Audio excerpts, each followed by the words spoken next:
In contrast to my last video, I'm going to be starting a series where I explain Epic the Musical in full detail. Like, as many details as I can cram into one video. So we're going to be doing it saga by saga, instead of doing them all in one video. And we're going to be starting today with the Troy Saga. Song 1, The Horse and the Infant. This song begins with Odysseus talking to his soldiers in the Trojan horse, a horse made of wood that the Trojans gave to the city of Troy as a gift, but actually had many soldiers inside hiding. This is where the term Trojan virus comes from. Odysseus mentions many soldiers throughout this, so let's take a look at some of them. Diomedes was the king of Argos and another favourite of Athena, frequently partnered with Odysseus and widely regarded as the best warrior in the Greek army after Achilles alongside Telamonian Ajax or Greater Ajax. Agamemnon was the king of Mycenae and the highest ranking commander in the Greek army, the brother of Menelaus, and also regarded as one of the best Greek warriors. Speaking of Menelaus, Menelaus was the king of Mycenaean Sparta and the brother of Agamemnon. The abduction of his wife Helen was the direct cause of the Trojan War. Teucer was the prince of Salamis and a great archer who fought alongside his half-brother, Greater Ajax. Also known as Locrian Ajax, or Ajax the Lesser, he is the Prince of Locris, regarded as one of the swiftest alongside Achilles and especially skilled at spear throwing. Nestor was the king of Pylos and the oldest of the Greek commanders, a well-respected advisor and a skilled charioteer despite his age. Short for Neoptolemus,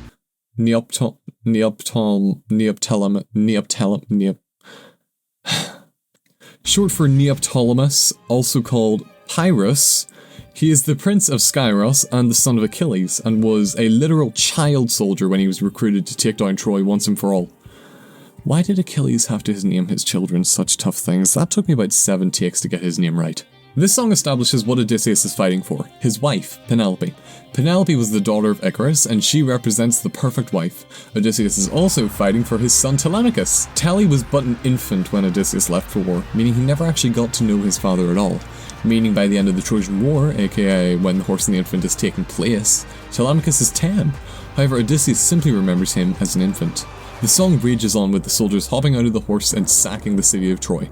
Odysseus climbs a wall but gets stabbed, but when he looks around at his wound, there's nothing there. He calls out asking who that was, and then the king of the gods, Zeus, comes down, telling him that this was a deadly foe that Odysseus would never be able to kill, and is the son of someone he knew. The person that he had to kill was simply an infant, Astyanax, the son of Prince Hector of Troy, the very city that they were sacking. Zeus tells him that if he doesn't end this infant, he will grow up to take everything away from Odysseus. Song 2, Just a Man. In Just a Man, Odysseus speaks to this infant, talking about how he reminds him of his very own son.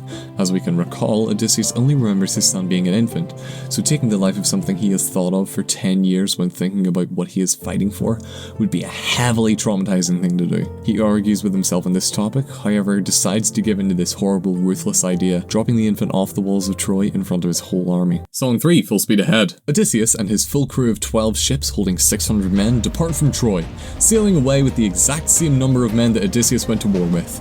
All of these men are focused on one goal, returning to their families in Ithaca. This song is when we're introduced to Eurylochus, Odysseus' second in command. Eurylochus is represented as being the voice and mind of Odysseus' whole crew. This is shown as every time Eurylochus sings, the soldiers sing along with him. Eurylochus informs Odysseus that they're running out of food, so Odysseus strategically tells him that they should follow the birds as they will lead them to land. We are then introduced to the most wholesome character in this crew, and Odysseus' childhood best friend, Polites. Polites points out that there's an island in the distance, and that there's something glowing. Odysseus remarks that he agrees and it looks like fire, but there is no smoke coming from it. Eurylochus suggests barging in and killing everyone there to take their food. However, Odysseus disagrees, saying that he and Polites will go on the island, and that if they don't return by sunrise, that Eurylochus and the rest of the crew can burn the island to a crisp. So they gear up and disembark onto the island. Song 4, Open Arms. In this song, Odysseus and Polites are adventuring the island. Odysseus seems nervous and on guard, so Polites tells him that he should try relaxing and reminds him that they've gone through a lot and that they've made it out alive. So he assures Odysseus that he will be okay, and they continue adventuring. Then they meet the Winions. Odie once again draws his sword in defense, but Polites gives him a friendly reminder to try open arms for once. So Odysseus speaks to the Lotus Eaters, asking them for food, and they provide some fruit. Polites happily shows Odysseus that open arms can work, but Odysseus tells Polites that these fruits were lotus fruits, and that if they ate them, they would lose their minds. So they once again ask the Lotus Eaters where they can find some other food. The Winions inform them that there's a cave nearby where they can find some food, but one Winion quietly says, "Scary cave." Polites once again thanks them, and Odysseus learns that maybe open arms is a good idea. Song 5, Warrior of the Mind. In this song we're introduced to Athena, the goddess of wisdom, warfare and handicraft. She does quick thought on Odysseus. Quick thought is described as Athena's ability to have entire conversations with people in a matter of milliseconds. Athena brings Odysseus into a flashback of when she and him first met. This flashback includes young Odysseus, Polites and Eurylochus all encountering a magical boar as they all strategically work together to take down this beast, something only the best could kill. In the flashback, Athena does quick thought on young Odysseus, and young Odysseus says that he can see her, so she shows herself and asks how he saw through her spell. Turns out young Odysseus just lied.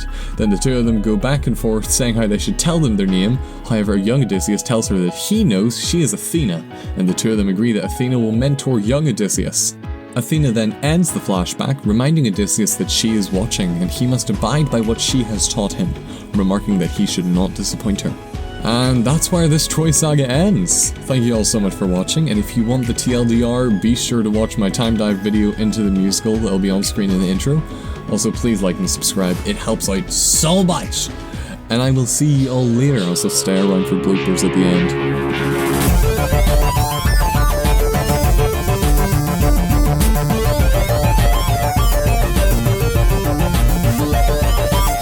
However, Odysseus disagrees, saying that he and Polites will go on the island, and that if they were to... Athena brings Odysseus into a flashback of when he and her first met. She and him, not he and her. That's grammatically incorrect. Athena brings Odysseus into a flashback of when she and him first met. This flashback includes a young version of Odysseus, Polites and Eurylochus all encountering a magical boar as they strategically work together to take out...